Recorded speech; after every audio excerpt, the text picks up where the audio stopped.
अस्सलाम वालेकुम, नमस्कार, सत श्री अकाल। मैं हूं अरशद बी सुरूर। आप देख रहे हैं मेवात आज तक। आइए दोस्तों, आपकी जानकारी के लिए बता दें, इस वक्त मेवात आज तक की टीम पहुंची है किसानों के धरने में। यहां पर शाहजहांपुर खेड़ा के अंदर किसानों का धरना चल रहा है। किसान लगातार अपनी मांगों को पूरा करवाने के लिए सरकार को मैसेज दे रहे हैं। तो ऐसे में यहाँ पर हमारे किसानों के बड़े नेता जो है योगेंद्र यादव जी जुड़ चुके हैं। उनसे मैं जानने की कोशिश करूंगा। यहाँ पर किसान जो है लगातार 20 से 22 दिन से धरने पर बैठे हैं। सरकार के कुछ नुमाइंदों का इंतजार कर रहे हैं कि वो आए, किसानों से बात करें, उनकी मांगों को पूरी करें।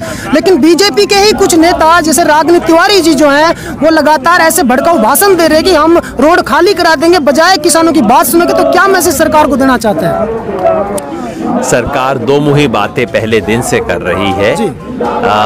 एक तरफ कहते हैं किसानों की तरफ बातचीत का हाथ बढ़ाते हैं, दूसरी तरफ मुक्का बढ़ाते हैं। किसान को दोनों दिखाई दे रहे हैं। एक तरफ ये कहते हैं किसान भाइयों का दुख हमसे देखा नहीं जाता, दूसरी तरफ कहते हैं किसान नहीं दलाल हैं, देशद्रोह हैं, खालिस्तानी हैं, पाकिस्तानी हैं। तो ये तय कर ले, और अगर खालिस्तानी पाकिस्तानी है पकड़ के गिरफ्तार करके अंदर क्यों नहीं करते? किसानों को बुजुर्ग, हमारे बुजुर्ग यहाँ पर है, किसानों को आतंकवादी कहना या फिर खालिस्तानी कहना, नक्सलवादी कहना, माओवादी कहना, कहाँ तक ठीक है आपके हिसाब से? शर्म की बात है, और मैं समझता हूँ कि सरकार जितना जल्द इस बात को समझ जाए और ये बातें करनी बंद कर दे उतना ही बेहतर होगा। सरकार इन तीनों कानूनों को वापस नहीं लेती है तो फिर आपका क्या इरादा है?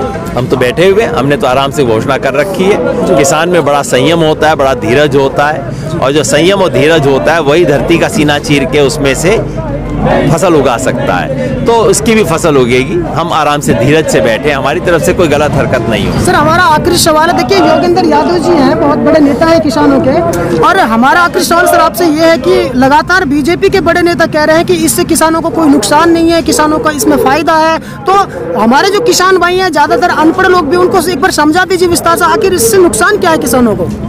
पहले बीजेपी वालों को तो मैं कहना चाहता हूं कि भाई ये जो 2 लाख किसान आपके दिल्ली के बॉर्डर पे खड़ा है वो पागल है क्या? जी। आप उसको फायदा दे रहे हो, और वो पागल है कि वो आके यहाँ से आपको प्रोटेस्ट कर रहा है। जी। देखिए, किसान को सारा खेल समझ आ गया है। खेल ये था कि लॉकडाउन के जमाने में अंधेरे में पिछले दरवाजे से चुपचाप से कानून ले आओ, किसानों को पता नहीं लगेगा। ये तो मैं पंजाब के किसानों का विशेष धन्यवाद करता हूं कि उन्होंने वक्त रहते इसकी नब्ज पकड़ ली और इसे पूरे देश को समझाया। ये सौगात नहीं है, सजा है। किसान को चारों दिशा से घेरने का प्रयास है। अगर ये कानून सफल होते हैं तो सबसे पहले मंडियां बंद होंगी, मंडी बंद होगी तो एमएसपी बंद होगी, सरकारी खरीद बंद होगी तो राशन की दुकानें भी बंद होंगी। इससे किसानों के ऊपर जो व्यापारियों पे रोक टोक लगी है जमाखोरी में, वो बंद हो जाएगी, और किसानों का भविष्य अंग्रेजी के लिखे बड़े बड़े कॉन्ट्रैक्ट के अंदर बंद हो जाएगा। सस्ती बिजली किसानों की बंद हो जाएगी। तो चारों तरफ से किसानों को घेरने की रणनीति है। इसको बंद करने के लिए किसान ने अपनी मुट्ठी बंद कर ली और आंदोलन का रास्ता अपना लिया है।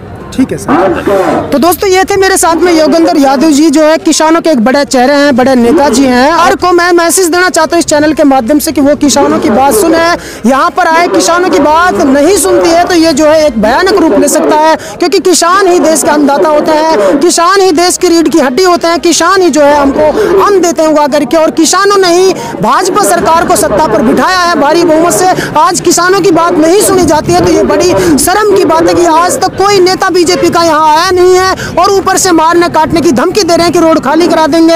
ये शाहीन बाग नहीं है, ये जो है बहुत बड़ा प्रोटेस्ट है। ये पूरे हिंदू मुस्लिम सिख ईसाई भाइयों का जो है एक धरना है। पूरे देश से किसान यहाँ पर आ रहे हैं, इनको समर्थन कर रहे हैं। तो इसलिए इनकी मांग यही है कि सरकार अपने इन बनाए तीनों काले कानूनों को वापस ले, अन्यथा किसान दिल्ली जाकर ही दम लेगा। तो दोस्तों, फिलहाल इतना ही, फिर लेकर हाजिर होंगे ऐसे ताजा अपडेट। तब तक आप बने रहिए सिर्फ और सिर्फ मेवात आज तक के साथ। प्यारे दोस्तों, यदि आप हमारी इस वीडियो को फेसबुक पेज पर देख रहे हैं तो हमारे पेज को लाइक कीजिए, शेयर कीजिए। यदि इस वीडियो को यूट्यूब पर देख रहे हैं तो हमारे चैनल को सब्सक्राइब कीजिए और बेल आइकन घंटी को दबा दीजिए। प्यारे दोस्तों, यदि आपको लगता है कि हम समाज के लिए बेहतर काम कर रहे हैं तो आप हमारे चैनल की मदद कीजिए। तो दोस्तों, फिलहाल इतना ही, फिर लेकर हाजिर होंगे देश और दुनिया से जुड़ी ताजा तरीन खबरें।